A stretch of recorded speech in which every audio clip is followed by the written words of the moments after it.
This is Deborah Johnson for Women at Halftime, and I'm passionate about helping women use their untapped skills, resources, and talents to create their ideal work and lifestyle, making a difference in their second half.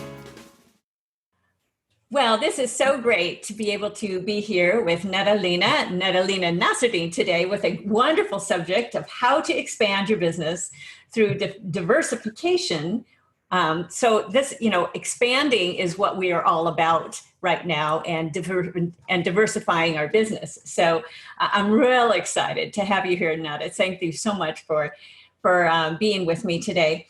Before we start, I do have a couple of announcements because as this airs, our Learn Music Again membership is now open. Of course, I have several areas of my business as well. So I have professional development and I have music. So that membership is open for those, especially that used to play, that want to play again.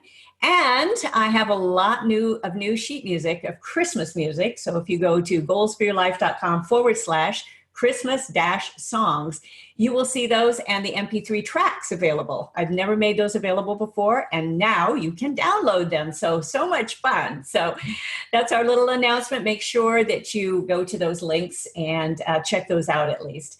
So Nada, I'm so glad that you are here with me today. And we met first when you were basically working with more individuals with Rise Up For You, right? So tell me a little bit about that, and our audience a little bit, because there are some 6 pillars of confidence. And I kind of want to know what that was all about and why you even started that. Yeah. Well, first off, thank you so much, Deborah, for having me. It's great to be here to speak to the audience and great just to reconnect with you. So you're right, and I think this is a timely interview because I pivoted years ago, and I think people are now in a position where they might need to be pivoting, right? Yes. So when I first built Rise It For You about 4.5 years ago, it was strictly for women's empowerment. And you're right, we really only had a couple of services. One was in-person events, so we had our annual conference and workshops, and then the second was one-to-one coaching for women. And that's how it started initially, right?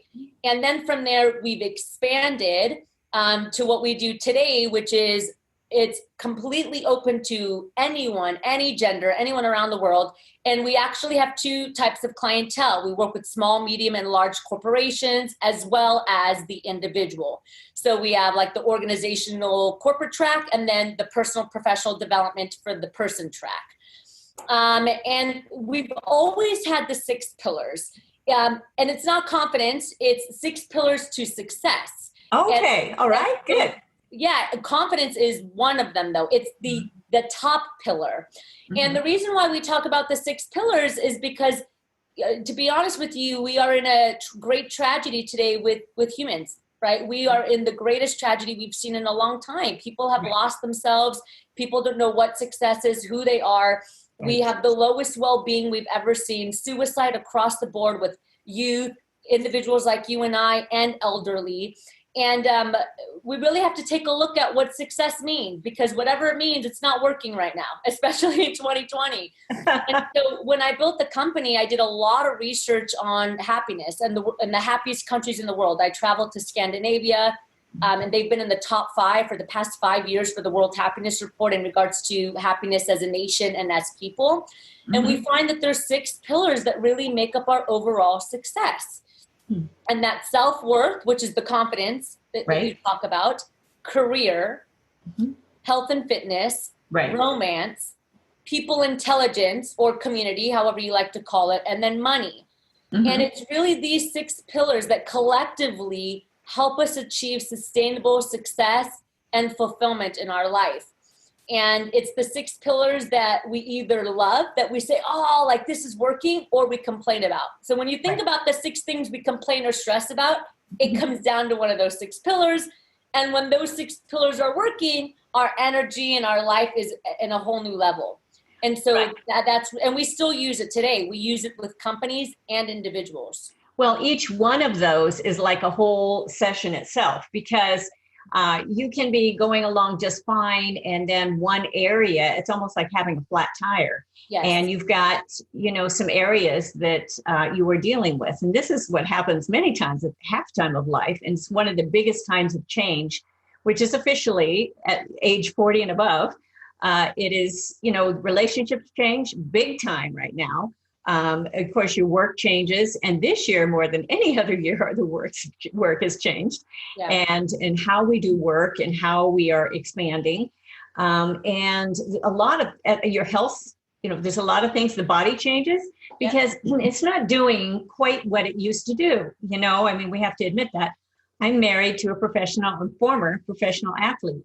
And I know he's going to just get more and more frustrated as he gets older because he can't do all of the same things that he has done in the past. So, but all of us have to go. That's a big mindset for us. So I think those are wonderful pillars in the focus. And so, and how have you, when you've focused on those, what is the one that maybe stands out the most for you of those 6 pillars? And then I'll move on to our next really fun question. But what one of those pillars really stands out? Yeah, so you nailed it, right? So all of those things are changing except the one that we don't want to change, which is self-worth. Yes. So that is the mother pillar, which is where the confidence comes in, right? Because your career, everything else is external. Your career is going to change. Relationships are going to change. Okay, your community is going to change. Money is going to change. Your health is going to change as you get older. And so that's why it's really important to have the foundational pillar, the mother pillar at the top, which is your confidence and inner self-worth. Right. That has to be established and consistent and built first, so that when all these other external things change or shift or fall apart, you don't fall apart. Right. Yeah. And that's a real mindset. That's a real attitude. That's why I really encourage journaling and doing all of that sort of self. You have to feed yourself in a lot of this. And a lot of times you don't take time for that. So yes, that's great. That's great. Well, one of the reasons we met as well is because we both have this big musical background, and it was really fun. You were with I don't see it on a lot of your websites, but I know you travel with the Young Americans. I did. Yes. It's a great group. And I've done a lot of travel, a lot of touring myself, and even done a lot of solo work. So, but how has that, as an artist, how has that helped you in business, or has it been a hindrance in any way?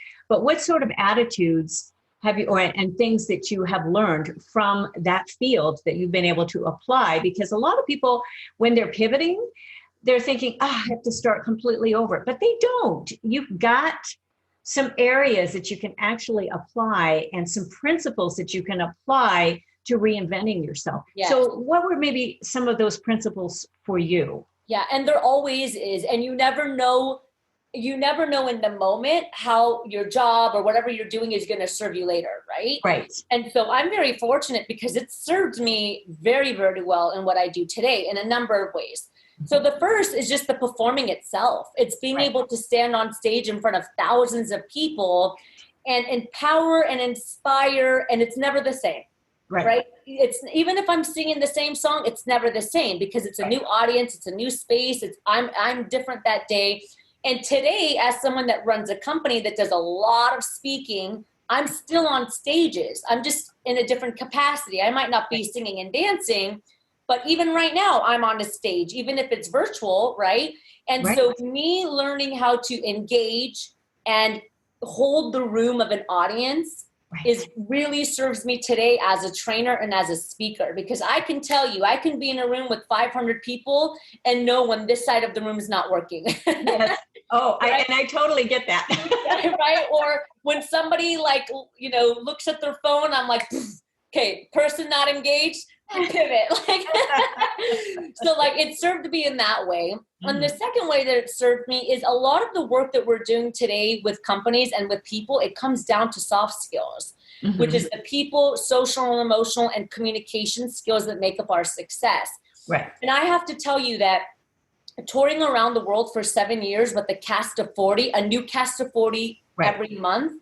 Yes. Or sorry, every 3 months. Yes. And traveling to countries that don't speak your language, wow, you're going to learn those soft skills. You have no choice but to learn the soft skills, Right. So going to Russia and Japan and Spain and Germany and Poland and having to understand people, yourself, leadership, how you communicate, all of those skills I'm using today and teaching to companies and people around the world. Right. Yeah, that's when you are putting into those situations, what communicates with people is the empathy. It's, there's ways to be able to share, graciousness and thankfulness and all of that in those different cultures, and in some of my touring, I stayed in the homes of people as well. And so that was amazing experience. And, somebody that you've just met them, you're staying there that night or 2 nights, and then you're on to another place, another gig the next day. So it's a great experience, especially when you're young, and to be able to go through, a lot of that. So and to be able to communicate, how much fun. Yeah, so, it really was. Changed my life. Yes, it does. It adds a lot in there in that aspect. So, and how has the artistic, because you have been a singer, do you play any instruments as well?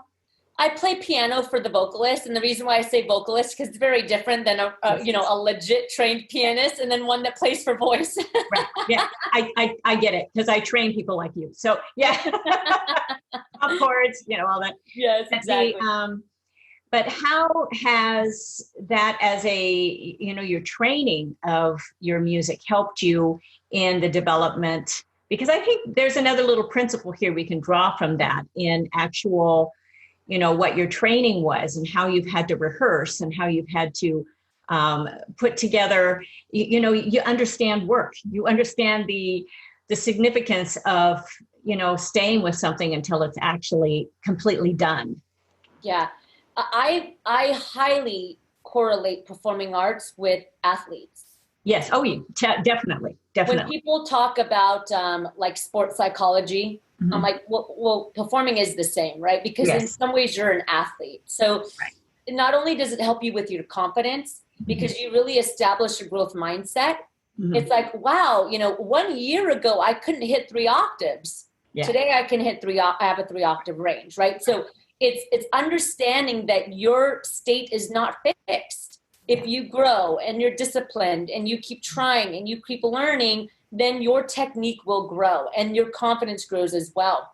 Mm-hmm. I mean, I had people that would say to me, oh, you're such an amazing singer and performer. How do I do that? And I'm like, honestly, the difference is that I believe in myself, but even more importantly, when you're out partying, I'm in the practice room till 2, 3 a.m. Oh yeah. It's not just boom, I'm there and I'm this amazing singer. It's like, it's a discipline. You practice, you work hard at it. And so when I do walk in the room to audition, or when I did walk in the room to sing a solo, I felt confident because I studied my booty off. I practiced until I felt so great at what I was doing. And that really helps. It helps with confidence. And again, it really helps you understand that I can grow. I can grow and I can belt. I can sing classically. Like there's things that can be molded when you practice and you put in the effort. Yes. And I think you hit on something very important. I'm married to an athlete. That's why we kind of got along, and we were both in the entertainment. We called it the entertainment field. So it's what it's all about. But it's the specific practice and work. Yes. And I think if you've got that sort of work ethic and you know what it's going to take, and you just, there's times I've gotten up in the middle of the night and I'm working on, something specific, a recording project. And it's like, it's not done yet. I got to finish those charts.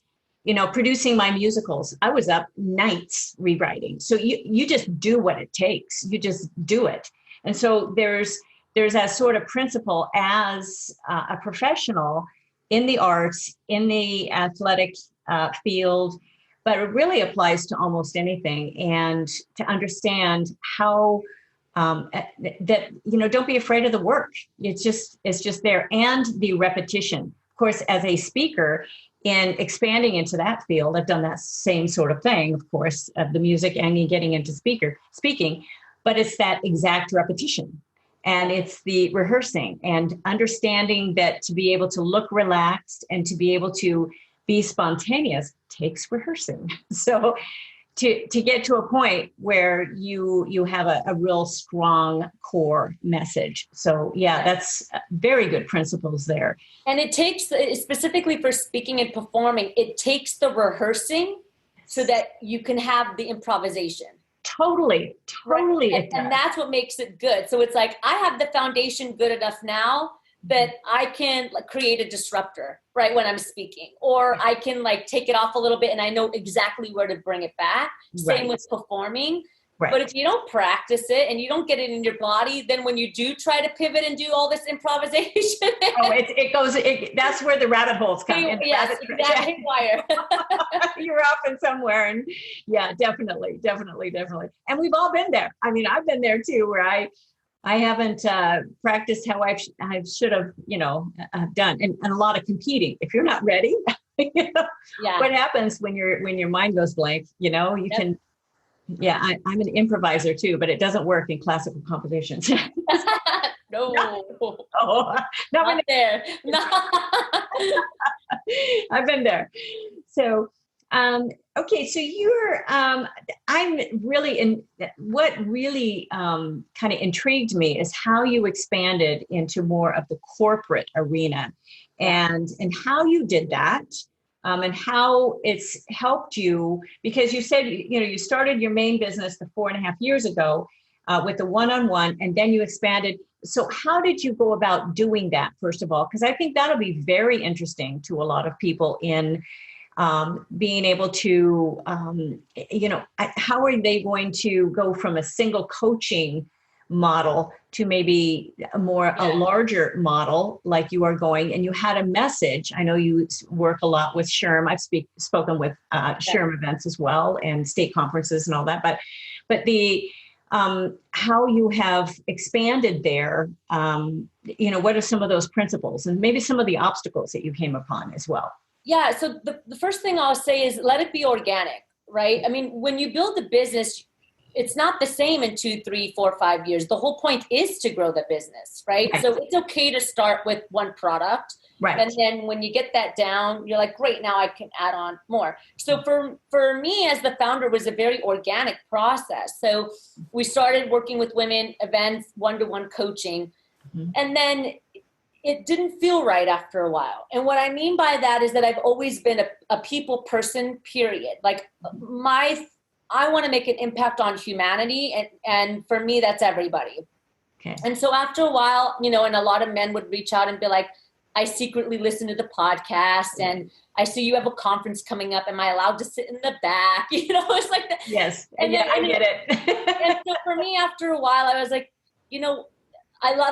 obviously I'm a woman, and there's a lot of women initiatives that we still do today, but it's really about humanity. And so how can we take these skills that everybody needs? Mm-hmm. And so for me, it was a very organic process of saying, you know what, I'm going to just open it. I'm going to open it to all individuals. Now, the corporate side came in because of #MeToo and everything that happened a couple of years ago with women in the workplace and equality.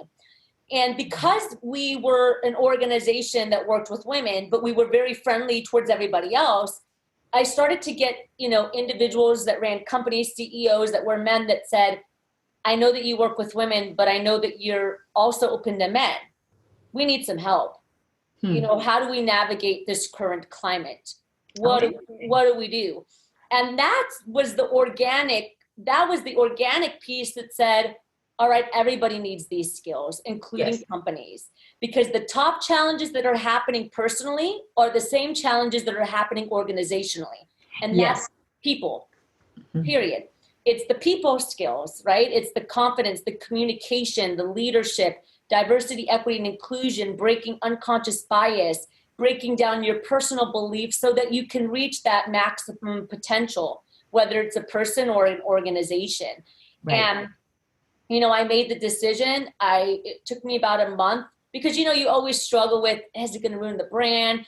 But as the founder, I had to stay in alignment with me. At the end of the day, I'm the one that created and gave birth to the company, and I got to do what feels right. I made the pivot, and we made an announcement that was like, we're doing the same thing. We're empowering and we're educating individuals to be their best through soft skills. But now we're saying it's for everyone. It's for people and it's for companies. And we're happy to expand and really make this a global shift.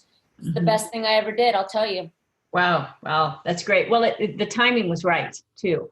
Yeah. As you see even now, and how important those soft skills are, and people have needed that message. They've really needed that message. They need encouraged. People are, they're worn out. They're just tired, and there's been so much going on. They're just they're discouraged. And as you said, with the depression and how huge that is right now, it's the statistics are worse than the virus. So it's huge. The suicide rate, it's awful. So there's a lot that we are dealing with in our nation with this. And so the message is much needed, and the encouragement is much needed there. So, and so you said a lot of this was organic, which is wonderful, because I'm always telling people start small. I'm a techie, so I get into all the little techie tools, and people, I'm so interested in this. What do I need? And all these things, I can train all this sort of thing, but start very, very simple, start very, very small, and then build, and then repurpose, and, all of your material. I'm big on repurposing. So, but to build that, what other areas are you working, and what steps are you taking to even grow your business even more? Because there are steps that we take. Are you doing more writing? You're starting your virtual, you have a virtual conference coming up. Of course, you've always been live. Yeah. But what other steps? Are you expanding staff? What sort of staff do you have? We're scaling. We are scaling. So right now we're a team of 12. When you met me, I was a team of 1. Yes, I know. We met for lunch and we thought, that was amazing. So, okay. I'll be honest with you. It's all about systems. And big deal. We don't, typically as a business owner of one, or a self-employed, or a coach or a consultant, we don't always think about the systems, but systems equal scaling, right? Which equals sustainability.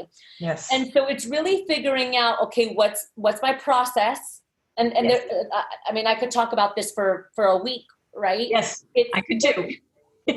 What's the system behind how we get a client? What's the system behind the client management? What's the system behind our process that we're doing? And now how do we double that? Yes. How do we triple that?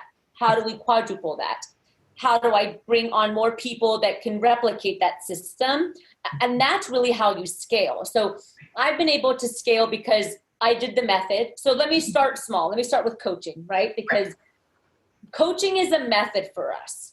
Mm-hmm. Like, I don't say I'm a life coach, or that Rise Up For You is coaching. We say Rise Up For You. One of the tools that we use to help people reach their potential is a coaching method, right? Mm-hmm. So the first thing that I did years ago was actually map out what my process was as a coach. Right. So that's a system. It's like, what happens here in the beginning? Okay, what happens during session 2, 3, 4, 5, 6, 7, 8, 9, 10, 11, 12 to some extent. Mm-hmm. And now you can customize that, but you need a framework, right? You need a framework. So you have your basic system, your curriculum. Okay, now we say, okay, well, I'm at my capacity as a coach, but we have more clients that want to coach. Now let's scale. Let me bring on another coach.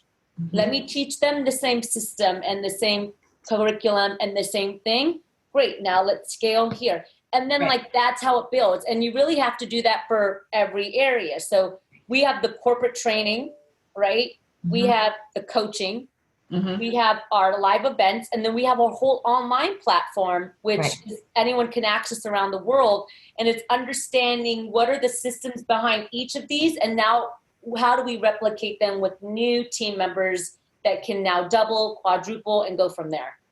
I think that's such a wonderful principle, because systems free you up, number one. And it's the way I train people how to even work with a VA. If you've got a good system, you can have somebody work anywhere, and it's automated. It goes without you. And I'm all about residual income, creating those, all of that. I don't really want to manage a huge team right now. Exactly. But the systems are the things that's, you can duplicate that replicate it. Definitely. But if you don't mind me, sorry for interrupting you, but I really encourage people not to replicate until their system works. Oh, definitely. Definitely. No, definitely. Make sure your system is good, and then add on the next team member. Exactly. The third. Then like that. And that's a key component too to scaling, is like just doing it at the appropriate time. Yes. You don't have to rush. Right. And we tend to do that. I have done that in the past, definitely, as I've pushed projects out the door. They've ended up being very good, but boy, I've pushed. So you want to take your time on that, especially in the promotional aspect and all of the other parts of your business. You want to be able to take the time on that. Absolutely. So, but I think I love the fact that you're focusing on systems. And in fact, I just produced another webinar that I did, and I talked about, as an artist, sometimes we think we don't have the organizational gene, and it's because I'm a writer. I mean, I've written hundreds of songs, musicals, all of this writing. So you think, I don't have that organizational gene. I've got the artistic, but when I'm looking at all the projects, it's like, I have the organizational gene. Oh, yeah. How did I get them done? Yeah. Oh, I know exactly how I got them done. That's my system. So I think if people stop, but many times we don't stop to write it down. We don't stop to document it. And I think your point there was very well taken. I love that point. So this is a lot of fun talking to another artist. Well, I love it because you're asking me questions that people don't typically ask that are so important. I'm like, ask me the questions. And you're These are the juicy ones. These are really fun. Yeah. So what we talked about soft skills. But is there any other area that seems to be hitting the target of needs for most people right now? That people are, they're hurting with the, people are out of work. They're good question. Downscaled, or what if you've owned a restaurant during this time? I mean, what do you do? And we're out in the Inland Empire. Oh yeah, so you can serve outside. It's 115 degrees outside. What do you mean? Yes. So what is hitting the target of people in your network right now the most? So I'll be honest with you. We have seen a huge uptick in clientele that they're coming to work with us to start a business. Yeah. Oh, I bet. Yeah. Yes. And part of the reason is because I built my business from scratch out of $100. Yes. And every single website, podcast, picture you see was built from my hands, right? Yes. And knock on wood, we've done very, very well. Right. So there's a lot of people that are now coming to us for career business coaching, right? Mm-hmm. So I lost my job. I'm on unemployment, but I always wanted to be a coach, or I always wanted to build this online portal, or I've always wanted to do this. How do I do it now? Right. And we've seen, like I said, a huge uptick in that because we are in a generation and we are in a time in history where you have to be multidimensional. You can no longer have all your eggs in one basket. Right. Like, it's okay for you to work a corporate job and then also have something on the side that you're building. Right. Exactly. It is. So I've talked about that for a while. It's so funny, as we are recording this podcast, I mean, we are all working, from home offices and things, and I'm listening to my gardener now coming. So as we are talking, this is real. I love the authenticity of this, but there may be a little buzz in the background. But you just, the thing that I just lost my train of thought here. I'm so sorry. No, you just mentioned a very important thing I wanted to leap on, and that was, can we remember where we were? That was the eggs. That was the eggs in the basket, right? Yes. It's not putting all your eggs in one basket anymore. Right. Where 25 years ago, that was the thing. It was I have a corporate job. My goal is to grow in the company, stay with the company. Right. Hopefully, I'm there 10 years, 20 years, and grow. And today it's actually the opposite. It's, okay, maybe I might work with a corporation, but I'm also going to have my side hustle over here, maybe this over here. Let's build some passive income. And it's really diversifying your skills and what you do. And I know you know this as an artist and as a performer, because even when I was building Rise Up For You, right, in the beginning stages, I don't anymore, but in the beginning stages, I was building Rise Up For You. I was a vocal coach, right? And I was also a professor at night. Yes. So I had these 3 streams that were working for me. And then once, thankfully I built Rise Up For You to a great place where this is what I do. But even now, I still have a little something right here. You know what I mean? And that's really, really, really, I'm working on my real estate license just to have that in 10 years. You just don't know, right? It's nice. You just don't know. And so that's what we're seeing with people today is, hey, I'm in the corporate space and I'm an executive, but I would like to start speaking and making some money there and kind of growing that personal brand. How do I do that? Yeah, exactly. And in fact, I put out a webinar as well, your side business, how to create a side business through any economy, and also kind of a template for putting that together. Yes. And that's a big deal, and people can do that because they want to start their dream job. But I always say, do not quit your day job. Yes. Don't quit your day job. Keep it going and do this little bit by little bit. 100%. It's almost like practicing an instrument. Give it 15 to 20 minutes a day. You're going to want to give it more sometimes, but just be consistent. If you can be consistent, great. That's the biggest thing. You can absolutely. Yeah. So that's interesting. That's exactly what I've been the inquiries I've been getting as well. And people, they're kind of stuck, and that's where they want to focus on some of the technology right now. But I say, stay with the basics. You got to get your message. What is your main messaging, and where do you want to be in 5 to 10 years? Yeah. And we can't always say that's going to change a little bit, but at least aim towards something and start working on it little by little. Absolutely. So that's a great thing. So wonderful.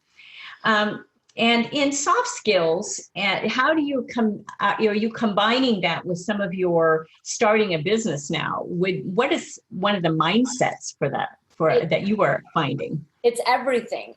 Soft skills is everything, because I always say, and whenever we get someone that coaches with us for their business, mm-hmm. we have to make sure that to some capacity the soft skill is there, because here's the thing is I can give you all the strategy, the blueprint, the systems. You can have the degree, the certification. You can have all the knowledge in the world.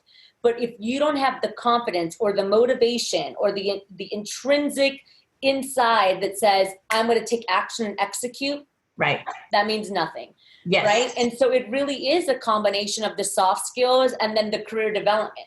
But soft skills is so important to execution. It's so important to getting your brand out there. It's so important to building your business, because it's about relationships and connecting. So when people come to me and they say, I've been trying to build my business for 5 years and I haven't gotten anywhere, I'm like, let's talk about your confidence. Yeah. Tell me what you've done in the past 5 years. Have you picked up the call? Have you picked up the phone to make a sales call? Right.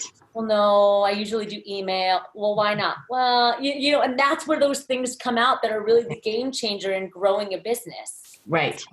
Definitely. And stepping out of our comfort zone many times. So, and it's fun. I mean, you're an artist as an extrovert. I'm an artist as an introvert, but I've been on many large stages, huge stages, actually. But I kind of put on my extrovert. I call myself an ambivert, but people that are like legit say, oh, ambivert. So that's not really a thing, but it is. I think it's kind of in between an intentional extrovert, but yet intentionally picking up that phone, intentionally doing some of those things that maybe aren't as natural. I think that's a very, very good point. For many right now, you have to step out of your comfort zone. Have to. I want to kind of end with a couple things here. Number one is, what, in your opinion, is the biggest area where people are not using their potential? Because that's a big question as well. Having, as you see people coming in, what areas do you see that they are not fulfilling what they could truly do? And that might be with that confidence area and self. It is. When I hear that question, what I think about is the self. Yes. And what I mean by that is that we spend a lot of time trying to build skills in other areas, mm-hmm. and we forget about the self. Right. So it's the emotional and the social intelligence that has really the biggest gap for people. So research shows that 75% of professionals, they derail their career because they don't have EQ, which is emotional intelligence. Yes. So that's really where the gap is. And again, I have a lot of people that say, oh, I've done this and these are my achievements, but yet something's still not working. And I'm like, well, that's because you haven't developed this skill, which is the human skill. It's your people's skills. It's how you deal with yourself and others. Yes. That's what I would say, truthfully. Good. Well, that's a great answer for that, because that makes all of us look inside a little bit on what, we are really doing. There's my weed blower again coming. You may not hear it as much, but just to add to that, it's not woo-hoo. Like, there's actually a lot of strategy and some great practices to help you build this skill, right? Yes.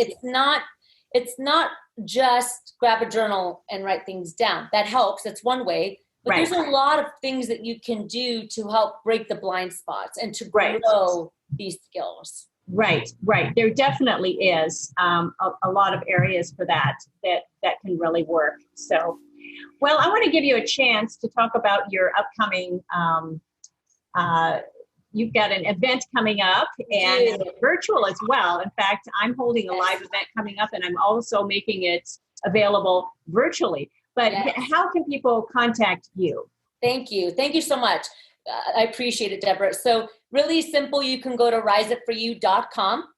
And everything is there. Podcasts. We have our events. riseupforyou.com/conference is where you'll land on the conference page. We've done it every year since we built the company. This is our 5th annual conference. But this year we're going virtual just because, of the situation that's happening. But the cool thing about it is now that it's worldwide. Where before when we were doing it in California, that's typically who we get.